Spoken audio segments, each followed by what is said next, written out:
Warahmatullahi wabarakatuh.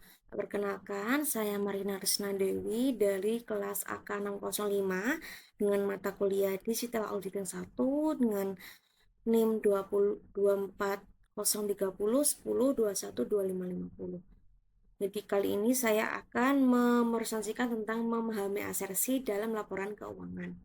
Jadi audit itu bukan cuma soal angka, tetapi juga soal maknanya. Kalau saya boleh buat seperti itu.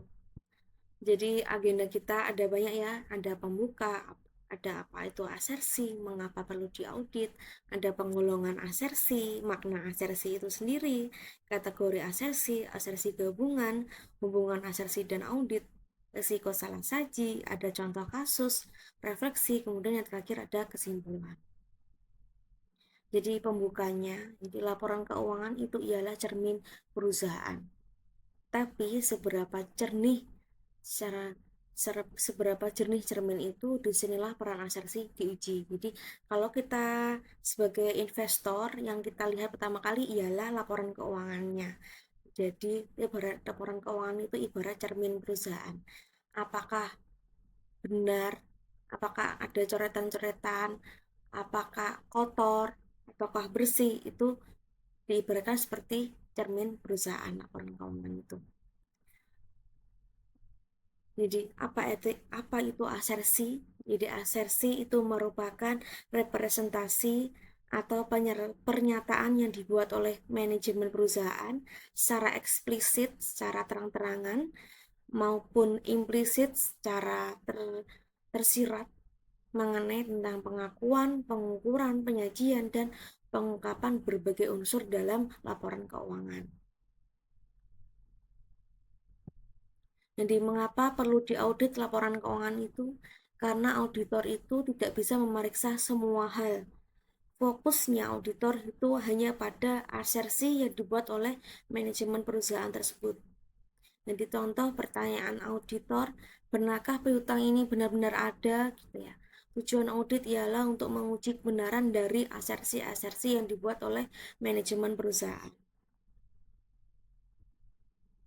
Di penggolongan asersi manajemen menurut SPAP pada PSA nomor 7 tahun 2001 32602 ada 5 ya. Yang pertama ada keberadaan atau keterjadian, existence or occurrence, kelengkapan atau completeness, kemudian ada hak dan kewajiban, kemudian ada penilaian atau valuasi, kemudian yang kelima ada penyajian dan pengungkapan atau presentasi dan disclosure. Makna asersi manajemen menurut SPAP pada PSA nomor 07 tahun 2001 yang pertama ada asersi keberadaan atau kejadian atau existence or occurrence, itu merupakan pernyataan mengenai bahwa pernyataan manajemen bahwa aktiva dan kewajiban yang dicatat dalam laporan keuangan secara aktual ada pada tanggal neraca dan transaksi yang dicatat dalam laporan keuangan yang terjadi selama periode laporan keuangan. Jadi apakah benar transaksi ini sudah dicatat pada tanggal tersebut, pada tanggal terjadinya. Misalkan saya membeli persediaan, ada faktur pembelian ya berarti ya, kalau persediaan pada tanggal 25 Juli. Nah, apakah benar ada faktur invoice dari pembelian persediaan pada tanggal 25 Juli, seperti itu ya. Kemudian yang kedua itu ada mengenai asersi, mengenai asersi kelengkapan atau completeness, itu merupakan semua transaksi dan akun yang seharusnya dicatat dalam laporan keuangan yang telah dicatat. Jadi kelengkapan berhubungan dengan apakah semua item telah dimasukkan dalam laporan keuangan, maka asersi kelengkapan akan dilanggar jika tidak semua akun dan transaksi dimasukkan dalam laporan keuangan. Auditor menguji asersi kelengkapan dengan berbagai cara, tergantung pada akun tertentu yang diuji. Kemudian ada asersi tentang hak dan kewajiban yang berhubungan dengan apakah aktiva merupakan hak perusahaan dan utang merupakan kewajiban perusahaan pada tanggal tertentu. Kemudian yang keempat ada asersi tentang penilaian atau alokasi yang berhubungan dengan apakah komponen-komponen aktiva, kewajiban, pendapatan, dan biaya sudah dicantumkan dalam keuangan pada jumlah yang semestinya. Jadi sebagai contoh, manajemen membuat asersi bahwa aktiva tetap dicatat berdasarkan cost perolehannya atau acquisition cost, dan cost perolehan tersebut secara sistematis dialokasikan ke dalam periode-periode akuntansi yang semestinya. Kategori asersi ada 3 ya. Yang pertama ada transaksi dan kejadian, ada saldo dan akun, dan penyajian dan pengungkapan. Di atas kategori transaksi dan kejadian itu ada 5 asersi. Ada asersi occurrence, completeness, akurasi, cut off, dan classification. Kemudian di kategori saldo akun ada 3 asersi, ada existence, rights and obligation, dan valuasi. Kemudian yang terakhir ada kategori penyajian dan pengungkapan.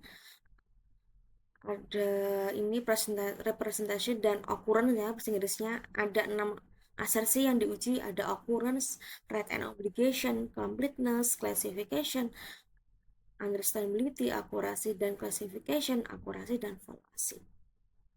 Kemudian ada ilustrasi ringkasan atas penerapan asersi pada seluruh area laporan keuangan. Jadi kalau jenis transaksi itu ada 5 asersi, saldo akun ada 4 asersi, kalau penyajian dan pengungkapan ini ada 6 asersi yang diuji. Kemudian asersi gabungan nanti pada ISA 315 itu memperbolehkan auditor untuk menggunakan asersi-asersi yang sebagaimana, yaitu berupa asersi untuk transaksi dan peristiwa untuk periode yang diaudit, asersi untuk saldo akun, dan asersi yang berhubungan dengan pengungkapan dan penyajian atau dengan cara yang berbeda sepanjang semua aspek yang dibahas telah tercakup pada penjelasan dalam asersi tersebut. Jadi dalam kasus untuk entitas kecil, untuk perusahaan kecil, untuk memudahkan penggunaan asersi-asersi ini dapat digabungkan, gitu ya. Jadi penggabungannya asersi dalam 4 kombinasi asersi memudahkan penerapan pada ketiga kategori sebagai berikut. Ini. Jadi kalau jenis transaksi asersi evaluasinya nggak ada, kalau saldo akun semuanya ada 4 asersi, semuanya ada. Transaksi dan pengungkapan ini ada 4 asersi yang diuji juga. Jadi hubungan asersi dan audit itu asersi merupakan titik awalnya, karena titik awal yang diuji. Jadi ungkapan dari manajemen perusahaan itu merupakan titik awalnya atau disebut dengan asersi. Kemudian audit prosedur di jalan menuju bukti. Jadi auditor ini mengumpulkan bukti-bukti atas asersi yang dikeluarkan oleh manajemen perusahaan. Hasilnya pendapat auditor tadi, apakah asersi bisa berjalan atau tidak, gitu ya. Apakah dibuat-buat, gitu ya. Risiko salah saji. Mengenai risiko bawaan, auditor ini menentukan potensi salah saji yang berkenaan dengan asersi yang mana. Kemudian menilai seberapa besar kemungkinan terjadinya risiko ini dan taksiran jumlahnya. Sedangkan mengenai pengendalian, auditor menentukan apakah pengendalian internal yang relevan untuk mencegah dan menekan atau mitigasi risikonya tentang aset risk dan dampaknya terhadap asersi yang terkait. Jadi contoh kasusnya yang pertama ada piutang yang tak tertagih.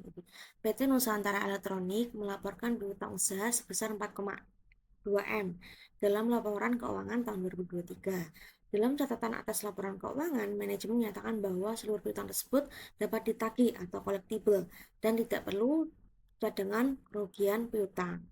Langkah auditor berdasarkan asersi ada 3. Yang pertama berdasarkan asersi existence, auditor mengirimkan konfirmasi ke piutang kepada sejumlah pelanggan utama untuk memastikan bahwa piutang itu benar-benar ada, aktual, benar-benar ada gitu ya. Kemudian asersi valuasi, auditor menelaah umur piutang dan menemukan bahwa 1,1 M berasal dari pelanggan yang menunggak lebih dari 180 hari, termasuk 1 yang sedang dalam proses likuidasi. Kemudian asersi yang terakhir ada asersi right and obligation. Auditor memverifikasi bahwa piutang tersebut memang milik PT Nusantara dan tidak dijaminkan kepada pihak ketiga. Hasil auditornya ialah auditor menyimpulkan bahwa asersi manajemen mengenai valuasi tidak sepenuhnya akurat karena terdapat piutang yang diragukan. Auditor menyarankan bahwa pembuatan cadangan kerugian piutang sebesar 600 juta rupiah. Kemudian contoh kasus yang kedua tentang salah saji dalam laporan keuangan. Jadi PT EGC Tbk ialah perusahaan manufaktur yang bergerak di bidang elektronik dan telah tercatat di Bursa Efek Indonesia. Pada tahun 2002, auditor menemukan bahwa laporan keuangan perusahaan menunjukkan bahwa nilai persediaan sebesar 10M, meningkat tajam dibandingkan tahun sebelumnya sebesar 6,5 M. Manajemen mengklaim bahwa peningkatan ini disebabkan oleh penambahan produksi dan pembelian bahan baku untuk ekspansi. Jadi angka auditor berdasarkan asersi manajemen ada 3 ya. Ada asersi existence, yaitu auditor melakukan inventarisasi fisik di gudang pusat dan beberapa cabang. Ditemukan bahwa sebagian besar barang yang dicatat tidak berada di lokasi. Jadi auditor ini mengecek tentang stok oknamnya. Ternyata ada banyak stok oknam yang harus disesuaikan. Ya. Kemudian valuasi, asersi valuasinya, auditor memeriksa dokumen pendukung pembelian dan mendapati bahwa beberapa bahan baku telah mengalami penurunan nilai karena usang atau merusak, namun tetap dicatat dengan nilai historis. Harusnya ini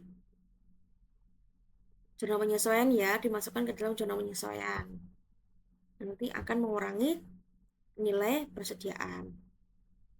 Kemudian asersi rate on obligation, terdapat sebagian barang yang sedang dalam sengketa kepemilikan dengan vendor karena belum lunas pembayarannya, namun sudah diakui sebagai milik perusahaan. Jadi hasil audit dari temuan tersebut, auditor menyimpulkan bahwa terdapat salah saji material dalam laporan persediaan perusahaan, terutama berkaitan dengan asersi keberadaan atau eksistensi dan penilaian atau valuasi. Di auditor menyarankan penyesuaian sebesar 2,3 M terhadap akumulasi persediaan dan menyatakan provisi untuk barang yang telah rusak. Itu ya, jadi refleksinya apa? Jika laporan keuangan ialah sebuah cerita, maka asersi ialah kejujuran dari sang pencipta. Karena ungkapan dari sebuah manajemen perusahaan. Tugas auditor ialah mencari tahu apakah cerita ini jujur atau tidak. Kesimpulannya ialah asersi itu merupakan fondasi proses audit. Fondasinya proses audit. Yang diuji ialah representasi ungkapan dari manajemen. Auditor tidak memeriksa akun, tetapi menguji kebenaran dari asersi. Memahami asersi itu sama dengan memahami audit, gitu ya. Memahami seluk-beluknya dari perusahaan tersebut, seperti itu. Jadi dalam audit itu kebenaran ada dalam detailnya, dan detailnya itu dimulai dari asersi. Seperti itu. Kata hari ini tentang digital auditing, tentang asersi ya. Terima kasih atas waktunya dan penjelasannya. Mohon kurangnya, mohon maaf Ibu.